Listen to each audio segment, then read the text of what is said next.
Halo Bu Rini dan teman-teman, kami dari kelompok 1 akan mempresentasikan makalah atau paper kami dengan topik pengaruh globalisasi terhadap perkembangan perekonomian di Indonesia. Kami beranggotakan Anna Maria Priscilia Kae, Maria Dinda Weawora, Stefania Baya, dan Bella Javera.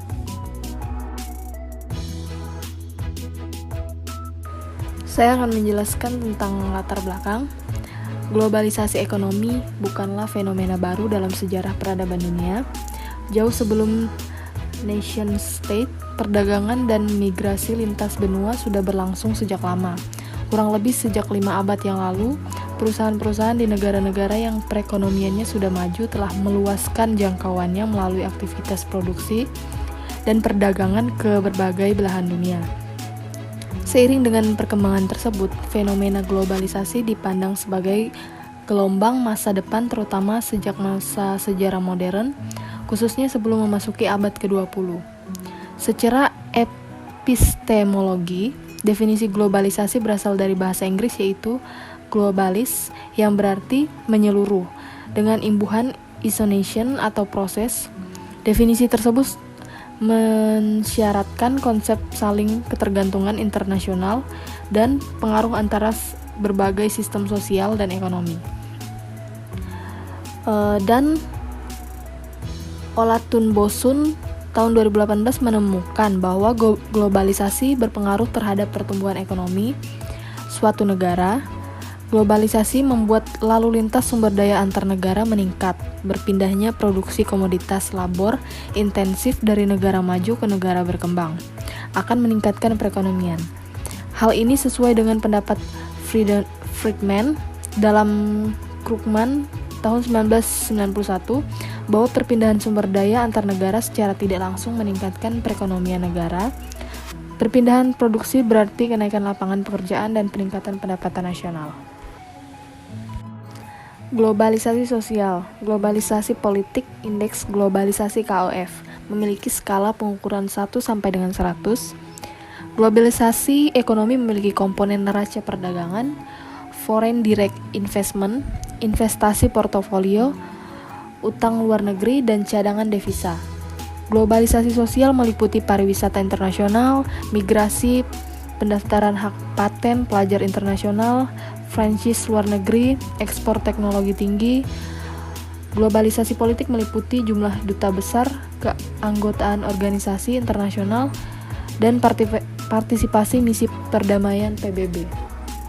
Permasalahan. Yang pertama, bagaimana pengaruh globalisasi terhadap perkembangan perekonomian di Indonesia? Yang kedua, apa saja dampak positif dan negatif terhadap perekonomian di Indonesia?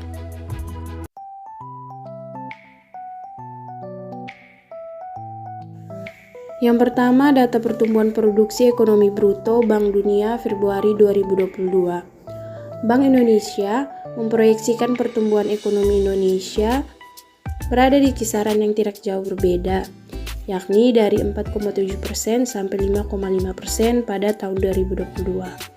Menurut Gubernur BI, Peri Warjio, kondisi tersebut sejalan dengan pulihnya ekonomi dunia. Peri dalam webinar Outlook Ekonomi dan Bisnis pada Jumat 4 Februari mengatakan bahwa pada tahun ini diperkirakan tumbuh dari 4,3% sampai 5,2%. Berdasarkan data di atas, Bank Dunia memproyeksikan Indonesia tumbuh 5,2% pada tahun ini. Perkiraan tersebut dengan asumsi jika tidak ada gelombang baru COVID-19. Dan di Asia Tenggara, pertumbuhan ekonomi Indonesia diperkirakan menjadi tertinggi keempat. Yang kedua, data pertumbuhan produksi ekonomi internasional Monetary Fund atau IMF Februari 2022. Dana Moneter Internasional atau International Monetary Fund memprediksi pertumbuhan ekonomi Indonesia mencapai 5,6% pada 2022. Tercatat pertumbuhan ekonomi India sebesar 9% pada tahun ini.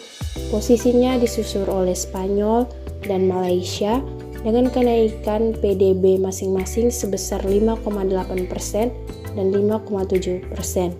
Sedangkan IMF memperkirakan Indonesia tumbuh 6% pada tahun 2023.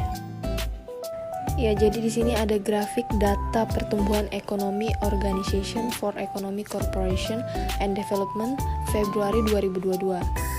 Organisasi untuk Kerjasama dan Pembangunan Ekonomi juga memproyeksikan ekonomi Indonesia tumbuh 5,2% pada 2022. Proyeksi ini jauh lebih rendah dari perkiraan sebelumnya karena melonjaknya kasus COVID-19 varian Omicron. Selanjutnya ada grafik dari data pertumbuhan ekonomi Hong Kong and Shanghai Bank Corporation Februari 2022. Global Research memperkirakan ekonomi Indonesia tumbuh 5,1% pada 2022, sebagaimana lembaga lainnya. HSBC memangkas proyeksi pertumbuhan ekonomi dari sebelumnya sebesar 5,2%. Yang berikut analisis data. Menurut deskripsi data di atas, dapat disimpulkan bahwa kondisi ekonomi Indonesia mulai pulih seiring dengan meningkatnya mobilitas masyarakat. Data yang dirangkum antara lain proyeksi dari lembaga internasional seperti Bank Dunia, IMF, OECD, dan HSBC. Global Research Ekonomi Indonesia bisa naik dalam kisaran 5,0 sampai dengan 5,5% sepanjang tahun 2020. Bank Indonesia pun memproyeksikan pertumbuhan ekonomi Indonesia berada di kisaran yang tidak jauh berbeda, yakni 4,7 sampai dengan 5,5% pada tahun 2022. Analisis data proyeksi lembaga internasional adalah sebagai berikut. Yang pertama, Bank Dunia memproyeksikan ekonomi Indonesia tumbuh 5,2% pada tahun 2022. Namun, perkiraan tersebut dengan asumsi bahwa tidak akan ada gelombang baru COVID-19.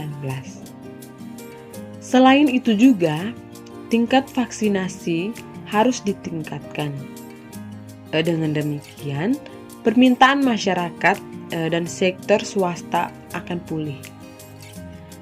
Di sini tercatat bahwa pertumbuhan ekonomi Filipina diproyeksi sebesar 5,9% pada tahun 2022. Sementara ekonomi Malaysia dan Vietnam diproyeksi masing-masing sebesar 5,8% dan 5,5%. Adapun Bank Dunia memperkirakan produk domestik bruto Indonesia terus tumbuh positif pada tahun 2023 dan 2024. Hanya saja kenaikannya lebih lambat dibandingkan dengan proyeksi tahun ini, hanya sebesar 5,1%.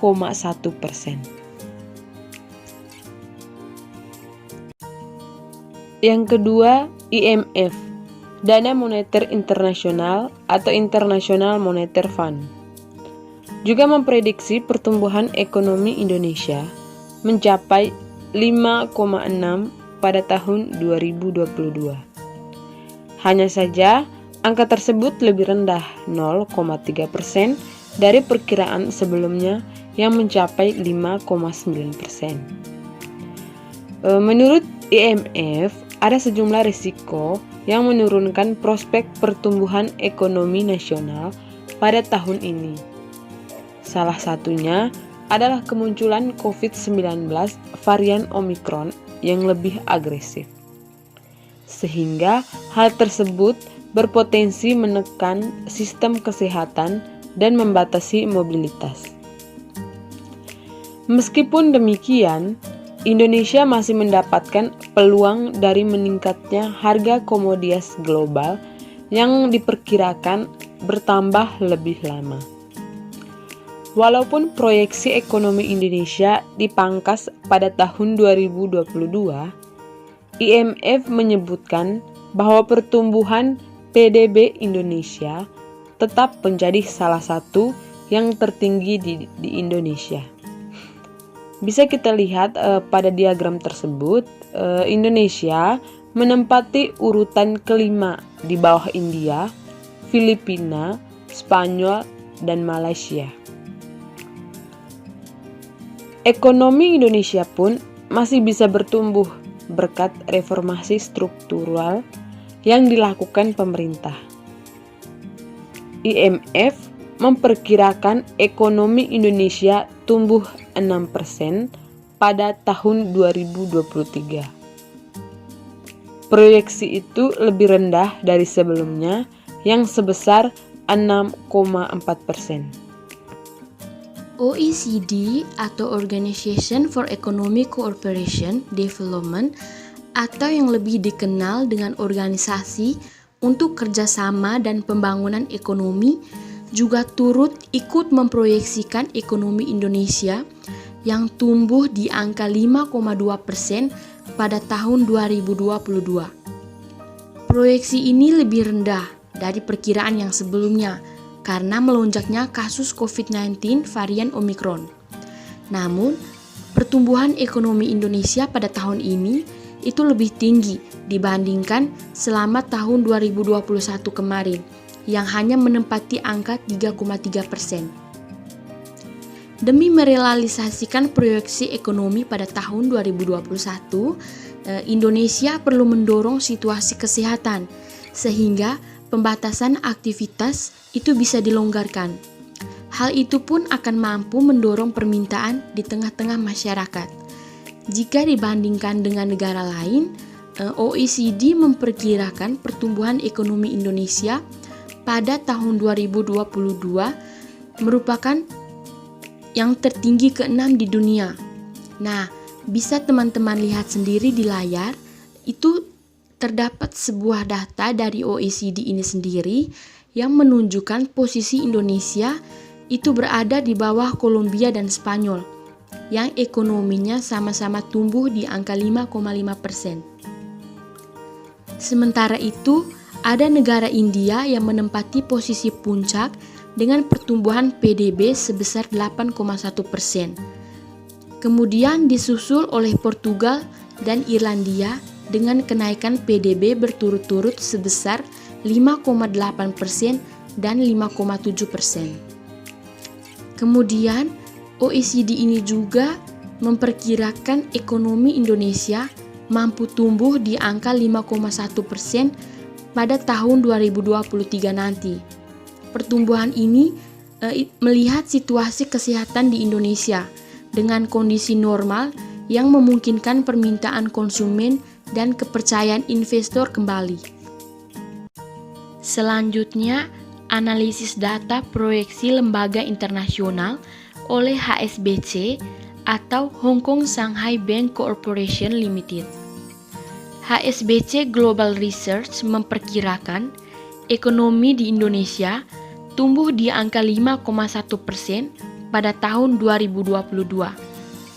HSBC memangkas proyeksi pertumbuhan ekonomi dari sebelumnya yang sebesar 5,2%. Namun, telah dilakukan revisi kembali karena jumlah kasus COVID-19 yang kembali melonjak akibat menyebarnya varian Omicron yang tingkat penularannya itu lebih tinggi. Jika lonjakan tidak dapat dikontrol, maka pembatasan kegiatan masyarakat atau lockdown dikhawatirkan akan kembali terjadi. Hal itu akan berdampak terhadap menurunnya mobilitas dan pengeluaran masyarakat. Bisa teman-teman lihat data proyeksi pertumbuhan produk domestik bruto di layar teman-teman. Jika dibandingkan dengan negara lain, pertumbuhan ekonomi Indonesia itu menjadi salah satu negara yang paling tinggi pada tahun 2022. Posisi Indonesia hanya berada di bawah India, Filipina, dan juga negara Cina. dan masing-masing menguat sebesar 7,2%, 6,2%, dan 5,6%. Pengaruh globalisasi terhadap pertumbuhan perekonomian Indonesia. Globalisasi menciptakan ketergantungan antara suatu negara dengan negara lainnya. Globalisasi juga merupakan sarana perdagangan antar negara yang nyaris tanpa batas karena mudah, tarif dan biaya masuk dan pajaknya juga rendah. Globalisasi ditunjukkan dalam berbagai produk yang berasal dari negara-negara lain. Misalnya di Indonesia, hampir semua barang merupakan produk Cina mulai dari televisi, DVD player, sampai handphone. Globalisasi juga memberikan kemudahan untuk mendapatkan sesuatu dari negara lain. Maka kita tinggal mengirim melalui pesawat atau lainnya. Setelah itu juga mendapatkan informasi mengenai keadaan negara lain dengan cepat dan mudah, yaitu melalui internet, televisi, maupun media lainnya. Menurut Selo Sumarjan, globalisasi adalah terbentuknya sistem organisasi dan komunikasi antara masyarakat di seluruh dunia untuk mengikuti sistem kaidah-kaidah yang sama. Globalisasi terjadi pada bidang informasi, ekonomi, serta budaya. Perwujudan nyata dari globalisasi antara lain, yang pertama, globalisasi produksi, di mana perusahaan berproduksi di negara di mana sumber daya itu berada. Hal ini dilakukan karena dapat mengurangi biaya dan upah untuk tenaga kerjanya lebih murah. Yang kedua, globalisasi pembiayaan. Perusahaan dapat memperoleh pembiayaan atau pinjaman dari berbagai negara di dunia. Yang ketiga, globalisasi tenaga kerja. Perusahaan akan mampu mendapatkan tenaga kerja yang berkualitas dan profesional sesuai dengan bidang keahliannya di berbagai negara. Yang keempat, globalisasi jaringan informasi. Suatu negara dapat dengan mudah dan cepat untuk mendapatkan informasi negara lain melalui televisi, internet, radio, dan sebagainya. Yang terakhir, globalisasi perdagangan, yaitu menyamakan tarif untuk ekspor-impor semua negara sehingga kegiatan perdagangan menjadi semakin cepat dan persaingannya juga sehat. Pasar bebas merupakan salah satu bentuk nyata dari globalisasi ekonomi di Indonesia, khususnya semasa pandemi COVID-19. Pengaruh dari globalisasi ini sendiri pada perkembangan ekonomi di Indonesia adalah tumbuhnya kreativitas pelaku ekonomi Indonesia, serta banyak produk-produk Indonesia yang sudah semakin mendunia. Pasti teman-teman semua sudah tidak asing lagi dengan produk Erigo. Tidak hanya Erigo saja, ada juga produk kosmetik lokal yang sudah sampai di kancah internasional, seperti Scarlett dan juga MS Glow. Pasti di antara teman-teman semua ada yang menggunakan produk kecantikan ini. Dengan adanya globalisasi, para pelaku ekonomi memang dituntut untuk semakin kreatif dalam menciptakan produk-produk yang tidak hanya mampu bersaing dengan sesama produk dalam negeri, tetapi juga mampu bersaing dengan produk dari negara lain. Globalisasi memasuki pasar dengan cara yang sistematis, dengan tahapan pasar domestik, internasional, multinasional, global, dan transnasional, melalui produk dan jasa, teknologi, dan budaya. Salah satu bentuk globalisasi yaitu dengan adanya banyak mall dan supermarket yang akan mengakibatkan pasar tradisional suatu saat akan mati dengan sendirinya secara perlahan karena kalah saing dengan supermarket dan mall yang ada di dekat pasar tersebut. Nah, terdapat 5 karakteristik globalisasi ini sendiri. Yang pertama, terjadinya pertumbuhan transaksi keuangan antar negara yang sangat cepat. Yang kedua, pertumbuhan perdagangan yang sangat cepat. Yang ketiga, gelombang investasi asing langsung. Yang keempat, timbulnya pasar global. Yang kelima, penyebaran teknologi. Dengan adanya kelima karakteristik tersebut, dapat menimbulkan konsekuensi bagi perekonomian di Indonesia dan juga UMKM.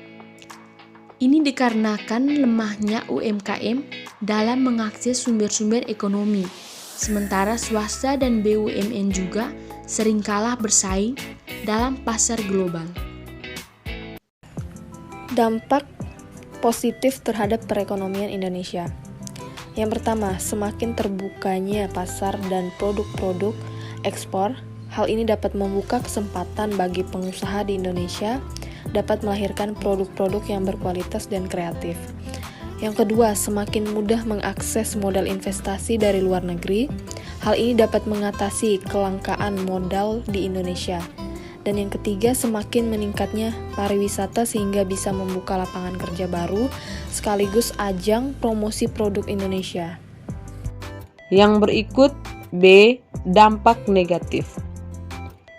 Dampak negatif yang pertama adalah kemungkinan pasar produk ekspor Indonesia akan hilang karena kalah bersaing dengan produksi negara lain yang jauh lebih murah dan juga berkualitas. Misalnya teknologi dari negara kita yang masih kalah jauh dengan negara lain. Dampak negatif yang kedua adalah membanjirnya produk impor di pasaran Indonesia sehingga mematikan usaha-usaha di Indonesia. Misalnya, ancaman produk mainan Cina yang lebih murah bagi industri mainan di tanah air. Dampak negatif yang ketiga adalah ancaman dari sektor keuangan dunia semakin bebas menjadi ajang spekulasi. Investasi yang sudah ditanam di Indonesia bisa dengan sangat mudah ditarik atau dicabut jika dirasa tidak lagi menguntungkan. Hal ini bisa juga mempengaruhi kestabilan ekonomi. Dampak negatif yang keempat adalah ancaman masuknya tenaga kerja asing di Indonesia yang lebih profesional SDM-nya, sehingga lapangan pekerjaan di Indonesia yang sudah sempit akan menjadi semakin sempit. Globalisasi merupakan proses di mana hubungan sosial saling ketergantungan antar negara dan antar manusia menjadi semakin tidak terbatas. Globalisasi adalah proses penyebaran unsur-unsur baru, khususnya yang menyangkut informasi secara mendunia melalui media cetak dan elektronik. Globalisasi ekonomi yang saat ini sedang terjadi itu harus kita hadapi dengan persiapan yang matang. Nah, persiapan itu bisa datang dari pemerintah dengan cara pengembangan usaha dan peningkatan SDM yang baik, sehingga dapat terciptanya sebuah sistem perekonomian yang kokoh agar perekonomian Indonesia tumbuh secara positif. Pertumbuhan ekonomi yang ada harus seiring sejalan dengan adanya proteksi jati diri sebuah bangsa. Apabila bangsa tersebut kebablasan dalam memberikan kebebasan berglobalisasi, maka dari itu sebaiknya kita sebagai warga negara Indonesia yang mencintai Indonesia wajib hukumnya untuk mendukung Indonesia agar bisa sejahtera. Misalnya dengan membeli produk dalam negeri, karena pasar kita yang sudah tersaingi oleh pasar luar negeri di era globalisasi ini. Tidak hanya itu, globalisasi juga bisa membawa pengaruh positif terhadap Indonesia. Dalam hal globalisasi ini, peran pemerintah dalam suatu negara itu sangat diperlukan, mengingat segala aspek yang dilakukan adalah demi tercapainya suatu keadaan negara yang lebih baik. Pemerintah juga perlu menyikapi kehadiran globalisasi di sini secara intensif dan berkelanjutan, karena dampak atau pengaruh negatif dari globalisasi ini jika kita biarkan secara terus-menerus, maka sama saja akan memutarbalikkan keadaan, bahkan bisa saja membuat kehidupan masyarakat Indonesia itu menjadi semakin terpuruk. Sehingga kesenjangan dan ketimpangan akan terjadi dan akan terus terjadi baik antar wilayah maupun kedudukan sosial di Indonesia ini sendiri.